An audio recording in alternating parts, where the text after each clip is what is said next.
Bismillahirrahmanirrahim. Assalamualaikum warahmatullahi wabarakatuh dan salam sejahtera, salam satu Malaysia. Saya ucapkan kepada warga Dewan sekalian. Tidak dilupakan juga kepada ahli-ahli panel undangan kita pada pagi yang mulia ini.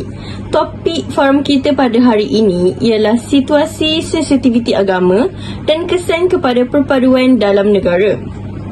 Sebelum saya memulakan perbincangan pada hari ini, saya ingin memperkenalkan ahli-ahli panel kita kepada anda. Bersama saya adalah 4 orang ahli panel yang tidak asing lagi. Diperkenalkan kepada ahli-ahli Dewan, iaitu ahli-ahli panel undangan kita pada pagi yang mulia ini, iaitu Saudari Nurin Amani binti Muhammad Tamizi, Saudari Nur Alia binti Taufik, Saudari Nurul Anifah dan Saudari Siti Nur Ain binti Ishak. Terima kasih kepada keempat-empat saudari kerana sudi untuk hadir pada majlis pada hari ini. Terima kasih Cik Moderator.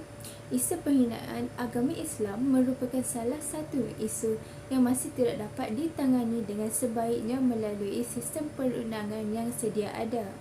Hal ini berlaku kerana tiada peruntukan yang jelas dan tegas mengenai penghinaan agama Islam yang dinyatakan dalam Perlembagaan Persekutuan. Di Malaysia, isu penghinaan agama Islam adalah merupakan isu yang penting dan boleh menjejaskan perpaduan nasional. Tambahan pula, Islam merupakan agama persekutuan dan dianuti oleh lebih daripada separuh populasi penduduk di Malaysia. Justru, perbuatan mencemarkan kesucian dan memperlekakan agama Islam boleh menimbulkan kemarahan dan protes daripada umat Islam atau majoriti penduduk Malaysia. Menurut sebuah kajian, terdapat beberapa faktor telah dikenal pasti sebagai punca berlakunya penghinaan agama di Malaysia. Faktor-faktor tersebut adalah: pertama, bermotifkan politik, di mana agama sering digunakan bagi tujuan mencapai kuasa politik.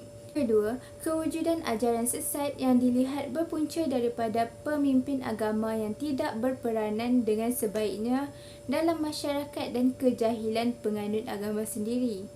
Ketiga, sistem undang-undang yang tidak berkesan kerana kelemahan dari sudut penguatkuasaan dan hukuman yang tidak setimpal. Keempat, terdapat kepelbagaian agama yang menyebabkan wujudnya perasaan yang paling benar dan golongan yang mempertahankan sektarian yang sesat atas dasar kebebasan beragama.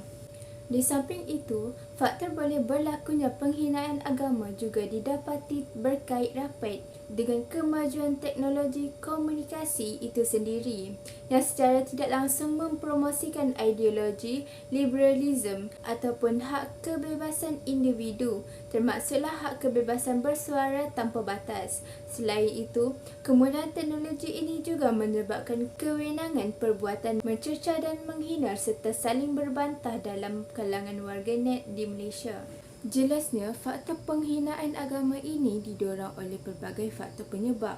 Aspek penyebab penghinaan terhadap agama Islam adalah berkait rapat dengan isu pendidikan, isu hubungan etnik dan isu politik serta undang-undang. Secara asasnya, kesemua aspek ini adalah saling terkait. Justru, langkah pencegahan yang sesuai diambil adalah melalui pendidikan kesedaran dan mengubah paradigma dakwah. Namun dicadangkan supaya fokus utamanya adalah kepada golongan dewasa dan ibu bapa. Terima kasih Nurin. Seterusnya saya akan meneruskan forum ini dengan tajuk mempersendakan atau menghina agama Islam. Perbuatan mempersendakan, menghina atau mempermainkan ayat-ayat Al-Quran adalah termasuk dalam perkara yang membawa kepada kekufuran jika dilakukan dengan sengaja dan dosa besar disebabkan kejahilan. Contoh penghinaan terhadap ayat-ayat Allah secara fizikal ialah seperti memijak Al-Quran, mencampakkannya ke dalam kekotoran dan mengubah tulisannya dengan menambah atau mengurangkan kandungannya. Penghinaan terhadap agama boleh berlaku melalui pelbagai cara.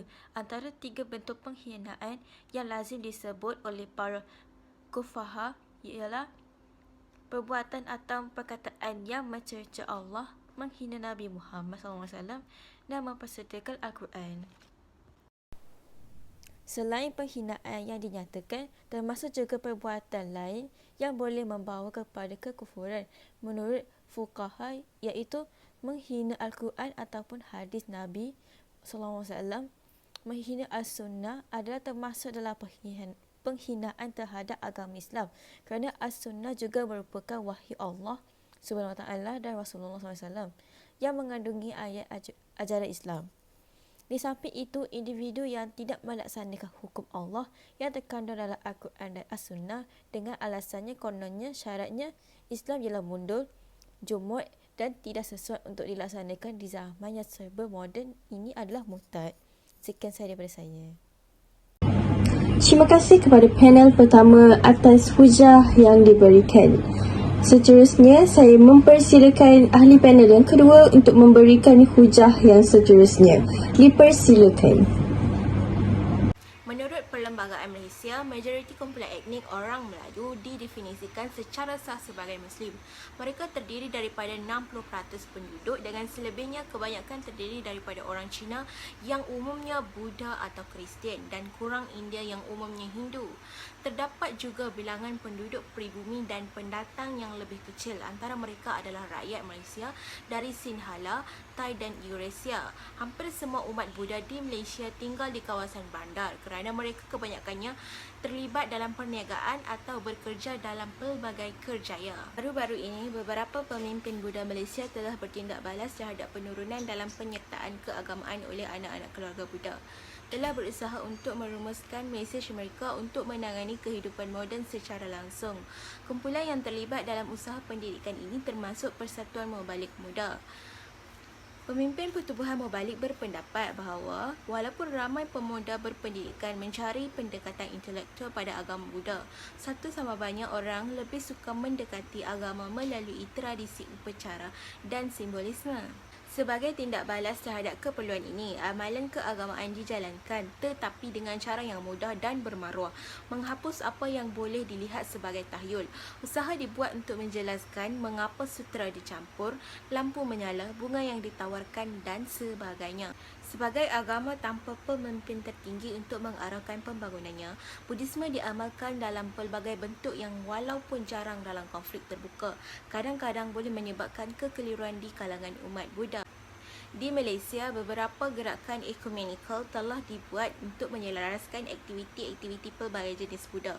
Salah satu contoh ialah pembentukan jawatan kuasa sambutan Wesak bersama kuil-kuil di Kuala Lumpur dan Selangor yang menyelaraskan perayaan Wesak, cuti perayaan kelahiran Buddha. Satu inisiatif juga telah mula membentuk Majlis Muda Malaysia yang mewakili pelbagai aliran agama Buddha di negara ini untuk memperluaskan kerja pembangunan Buddhisme terutamanya dalam pemberian kaitan kontemporari dengan amalan agama serta untuk menggalakkan perpaduan antara Buddha pada umumnya. Pada tahun 2013, sebuah video dari sekumpulan pengamal Buddha dari Singapura mengadakan upacara keagamaan di surau telah menjadi tular di Facebook. Polis Malaysia telah menangkap pemilik peranginan selepas membenarkan 13 penganut Buddha untuk menggunakan surau untuk meditasi mereka di Kota Tinggi Johor. Insiden tersebut telah menjadi kejutan kepada umat Islam di Malaysia. Ia juga menjadi topik hangat dalam sosial media. Berikatan pada 28 Ogos 2013, bilik sembahyang kontroversi itu dirobohkan oleh pengurusan peranginan dalam masa 21 hari dari tarikh penerimaan notis selepas protes banyak oleh penduduk Kota Tinggi. Pada masa itu, Syekh Ahmad Salim, pemilik resort, menjelaskan bahawa dia telah membenarkan kumpulan Buddha untuk menggunakan surau untuk sesi meditasi kerana dia tidak menyedari bahawa ia adalah salah satu kesalahan. Baiklah, terima kasih kepada ahli panel kedua atas penerangan dan hujah yang diberikan. Seterusnya, saya mempersilakan ahli panel yang ketiga untuk memberikan hujah yang seterusnya. Dipersilakan. Assalamualaikum, nama saya Nur Alifah binti Jasni ingin menceritakan mengenai isu sensitif dalam agama Hindu. Zaman persekolahan adalah zaman paling kreatif untuk mengolah nama panggilan kepada sahabat. Sekiranya sahabat memiliki bibir yang tebal, maka ia akan dipanggil sahaja dengan nama bibir, sehingga nama sebenarnya tenggelam disebabkan oleh nama gelarannya. Gelaran dan panggilan ini kebanyakan adalah sensitif dan menyakitkan hati. Rutinnya, anak-anak Melayu suka memanggil anak India dengan panggilan Geli dan Paria. Perlu diingatkan bahawa panggilan ini sensitif kepada kaum India. Perkataan keling berasal daripada bahasa Sanskrit yang merujuk kepada sebuah daerah di India Tenggara. Perubahan istilah ini mungkin juga disebabkan orang India sendiri yang memandang rendah mereka yang berasal dari India Selatan dan tidak mahu dikaitkan dengan panggilan keling. Daripada segi sejarah, kebanyakan pendatang dari India yang awal bekerja di ladang dan dikenali sebagai keling. Oleh itu, apabila mereka mencapai tahap ekonomi yang lebih tinggi, mereka mahu menjauhkan diri daripada gelaran yang mempunyai stigma kelas bawahan. Orang yang beragama menggunakan agama untuk kepentingan kelompok yang menyebabkan wajah agama itu rosak di mata masyarakat. Agama itu rosak bukan disebabkan orang awam, tetapi orang yang beragama itu sendiri yang merosakkannya. Itu sahaja daripada saya. Sekian, terima kasih. Baiklah, terima kasih kepada ahli panel kita yang terakhir pada pagi ini, ahli panel yang keempat atas hujah yang diberikan sebentar tadi. Baiklah, dengan berakhirnya hujah daripada ahli panel keempat, maka berakhirlah sudah forum kita pada pagi ini. Saya, moderator bagi forum ini, ingin mengucapkan jutaan terima kasih kepada hadirin yang sudi hadir ke forum pada pagi ini, dan setinggi-tinggi ucapan saya ingin ucapkan kepada keempat-empat ahli panel yang sudi hadir ke forum pada hari ini yang bertajuk Situasi Sensitiviti Agama dan Kesan kepada Perpaduan dalam Negara. Terima kasih saya ucapkan kerana telah memberikan hujah tentang tajuk kita bagi forum pada hari ini. Sekian, terima kasih. Assalamualaikum warahmatullahi wabarakatuh.